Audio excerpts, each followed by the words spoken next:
How you doing, Steve Noble Moto? Got a 2022 Lowrider ST up on the lift today, and it's about 2 years old, technically 3 riding seasons on it, whatever.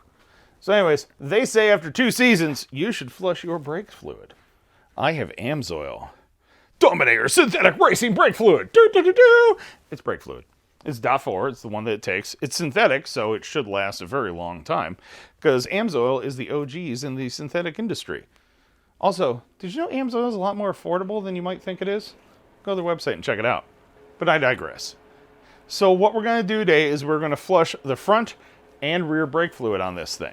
Now this does have ABS on it, so there is the concern of will I flush all the fluid out of the ABS unit. Honestly, you're probably not going to get every drop out of there just by flushing at the bleeder. However, you're still going to get the majority of it out of there. And it's not like this is 20-some-year-old brake fluid where it's really bad and the whole system needs to be flushed. I'm going to flush it today, and after 2 riding seasons, I'm going to flush it again. So any old fluid should be mixed in there, and it's really not a big concern. Now, these 22 Lowrider STs are known for having wimpy rear brakes. I really don't think it feels that bad, but it isn't quite as snappy as some of the other rear brakes on some of the other bikes I've ridden, even some of the Harleys. I find if you find your rear brake isn't powerful enough, use more front brake. But that's for another video. Either way, generally when you flush your brake fluid, you do get a little bit more responsive of a feel in your lever or your pedal. So I'm going to flush out the rear brake fluid on this thing today, and hopefully we'll get a little bit firmer brake feel out of the thing. This is a pretty simple task. The only thing you need is a one-man bleeder. You can buy these things at your local auto parts store. Just a little hand vacuum pump. Need your container of... You'll need your container of Amsoil brake fluid. A Phillips screwdriver. And a 5/16 and or 8mm wrench. Probably some absorbent pads. Because at some point you're going to spill brake fluid. It always seems to happen. I don't know how or why, it just does. But either way, this is a pretty simple task. You don't need a lift. You don't really need any special tools other than the hand pump bleeder. You could do this on your driveway with the bike on the side stand. I believe in you. So, let's move in for a closer look. So the first thing we're going to do is take our Phillips screwdriver, and we're going to break these 2 Phillips screws free, which I already did. But thread both of them out of there.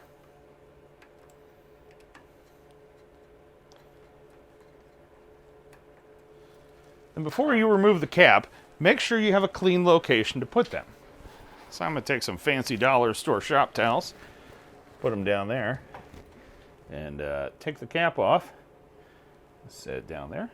And then we're going to take this little plastic, whatever that thing is, and we're going to set it down there. And then we're going to take this little rubber thing that the whole point of this little rubber thing is it actually droops down and takes up the air spaces in there. That way if your brake fluid is sloshing around, you don't accidentally pull air into your reservoir or into your master cylinder. Pretty slick, huh? So what I'll end up doing is as I run the bleeder at the back, I'm periodically going to have to come to the front here and keep adding more brake fluid. What you want to be careful of as you're doing this is as you keep pumping the hand pump on the rear brake, you're going to pull this fluid level down. You want to make sure you top it off with brake fluid before it gets to the bottom. Otherwise, you'll suck air into your master, and then you have to go bleed your whole master cylinder or bleed out your entire system. All right, from there, let's move back to the rear brake caliper. So we're going to take our one-man brake bleeder here. We're going to put the little rubber end over top of the bleeder screw. Now, I'm going to pump it up a little bit and draw a wee little bit of vacuum, which, there, now you can see the vacuum on the gauge. And what I'm going to do is then crack the bleeder free. So there, I crack the bleeder free. As you can hopefully see here, there's brake fluid starting to dribble down this hose, and that will all end up in this catch can right here. And as I'm doing this, I can see the front reservoir, and I can see where the brake fluid is. So I'm watching it until it gets down pretty low, but not all the way. Well, this may or may not show up on camera, but it does look like the fluid that's coming out of the hose is a little bit clearer than the stuff in the reservoir. And there's not a huge difference in color on these because this fluid really wasn't that old, which is, of course, why you do it on a regular basis. So I'm pretty much calling that good. So this entire vial is about how much I pulled out of it. And honestly, it's about 3 master cylinders full. So I'm going to tighten up that bleeder there. Don't kill it, just tighten it up. And from there, we'll do the final top off of our brake fluid. You want to get it to 3/4, 7/8 way up the glass. Ideally, you want to see a tiny little air bubble on that glass. Now, keep in mind, this bike is standing up straight and level. When it's on its side stand, you might have to put a shim under it to straighten the bike up a little bit, or just keep that in mind when you take the cap off. Because if the reservoir is tilted to the side, obviously fluid's coming out. So there, you can take your cap here, or your little rubber air dampener thingamajigger. Actually, before we put that on, let me explain something here. You really should put that on this plastic housing first. And here's why. Because otherwise, if it's not on there, when you go to put this plastic cap on, you could actually push this little rubber diaphragm down in there. So we've got on that little plastic cap. Now we'll put it down in there. And then from there, we'll put our cap on top. Then take our Phillips screwdriver. Get both screws started. Then tighten them down. You don't need to kill it. But remember, you got to compress that rubber a little bit. You got to make sure it seals. You don't want brake fluid getting out. And you're right here by the front wheel, so it's getting sprayed a lot if it gets wet. So you don't want water getting in. All right. Wipe off any excess brake fluid. Give your brake lever a pump. It should feel pretty good. Honestly, it feels a little firmer than it did before. It's hard to say without riding it. All right, doing the fronts. Here's a piece of advice. When storing your hoses for your bleeder, your one-man bleeder, hang them up somewhere. Otherwise, when you leave them coiled up in a box, they take that shape, and then they don't want to uncoil, and then it becomes a giant pain with lots of swearing as you try to do the bleed on the brake system. So anyway, so we're up here on the front. So, I'm going to pump up some pressure in our bleeder and crack it free.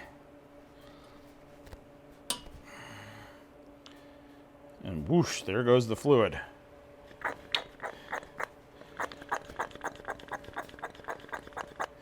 Now as I do this, I have to watch how much fluid goes through the hoses, how much fluid is inside the catch can down here,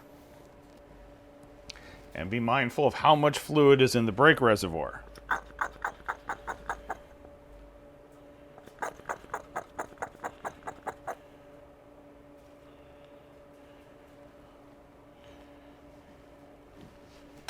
And close it off and check what's in the reservoir. All right, top it off. I like to build up some pressure before I crack it free. That way it's just immediately drawing. There's less chance of getting any air into the brake system. You should be able to see it flowing through the line there. Honestly, what's coming out right now does look pretty clean. So from there, a little bit more there. There, we're going to close it off while still holding some vacuum. Then pull our line off. Make sure bleeder's good and tight. You can torque that to spec if you like. But from here, I'm going to move over the other side and bleed the other caliper.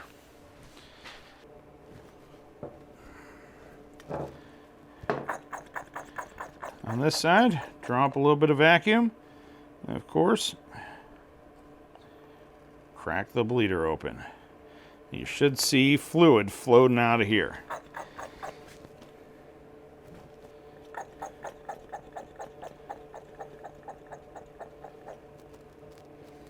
And sometimes I'll just kind of make an educated guess as to how much is actually going into the reservoir here, or the catch can, and I'll use that as just kind of an educated guess as to how much is needed to be added to the master cylinder.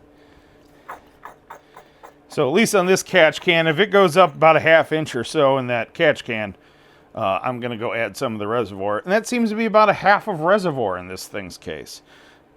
We're going to close it off. Go add some more.